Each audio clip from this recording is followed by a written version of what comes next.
ত্বকের যত্নের জন্য আমরা অনেক কিছুই করে থাকি। পার্লারে যাই, নামি দামি ক্রিম ইউজ করে থাকি, কিন্তু এসব পয়সা খরচা না করে বাড়িতে থাকা উপকরণ দিয়ে তোমরা ত্বকের যত্ন নিতে পারো।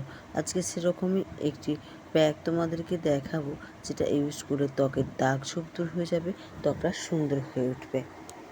প্যাকটা তৈরি করতে প্রথম যে উপকরণটা লাগবে তা হচ্ছে আধখানা সেদ্ধ আলু। রয়েছে ভিটামিন বি এবং সি, যা ত্বকের কালচে ভাব দূর করতে, ত্বককে উজ্জ্বল করে তুলতে সাহায্য করে। এছাড়া ত্বকের ট্যান দূর করতে, ব্রণ দূর করতে বা ডার্ক সার্কেল দূর করতেও আলুর রস ভীষণভাবে কাজ দেয়। আমি সেদ্ধ আলুটাকে ভালো করে স্ম্যাশ করে নিয়েছি। এতে দিয়েছি 1 চামচের মতো বেসন। বেসন ত্বককে গভীরভাবে পরিষ্কার করতে সাহায্য করে। রোজ যদি একটু জল মিশিয়ে বেসনকে সারা মুখে মাখো, দিয়ে মুখটা পরিষ্কার করে নাও, তাহলে কোনো ফেস ওয়াশের প্রয়োজন হবে না। বেসন ত্বককে পরিষ্কার করতে, উজ্জ্বল করে তুলতে, ত্বকের ট্যান দূর করতে, দাগ ছোপ দূর করতে সাহায্য করে। এছাড়া অতিরিক্ত তেলের ফলে যাদের ব্রণ হয়, তারা কিন্তু এই নিয়মিত বেসন ইউজ করো, দেখবে ব্রণর সমস্যা দূর হয়ে যাবে। এতে দেবো আমি 2 চামচের মতো টক দই। টক দই ত্বককে উজ্জ্বল করে তুলে ত্বকে দাগ ছোপ দূর করতে সাহায্য করে। এই সমস্ত উপকরণ খুব ভালো করে মিশিয়ে নিতে হবে।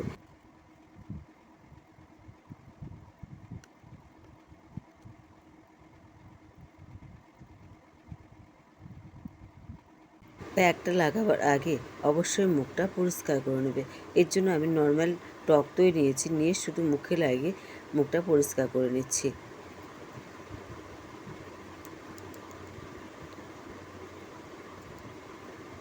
এবার মুখটা ধুয়ে নেব। মুখটা ধুয়ে আসার পর আমি প্যাকটা লাগিয়ে নেব।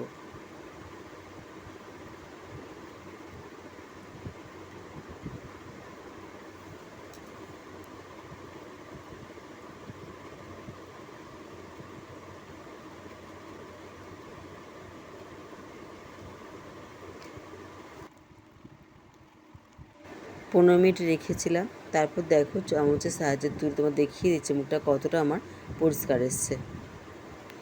মুখটা ধুয়ে নিয়েছি, দেখে তোমরা বুঝতেই পারছো মুখটা আমার কতটা পরিষ্কার এসছে। এই প্যাকটা তোমরা সপ্তাহে 2 থেকে 3 দিন ইউজ করো, দেখবে ত্বকে দাগ ছোপ দূর হয়ে যাবে, ত্বকটা সুন্দর এবং উজ্জ্বল হয়ে উঠবে। এবার আসি সাইড এফেক্টের কথা। প্যাকটা লাগাবার আগে অবশ্যই প্যাচ টেস্ট করে নিও, কারণ অনেকের ক্ষেত্রে বেসন শ্যুট করে না। ফ্রেন্ডস, যদি ভিডিওটা ভালো লেগে থাকে তাহলে প্লিজ চ্যানেলটিকে সাবস্ক্রাইব করে দিও, ভিডিওতে লাইক এবং শেয়ার করে পাশে থেকো।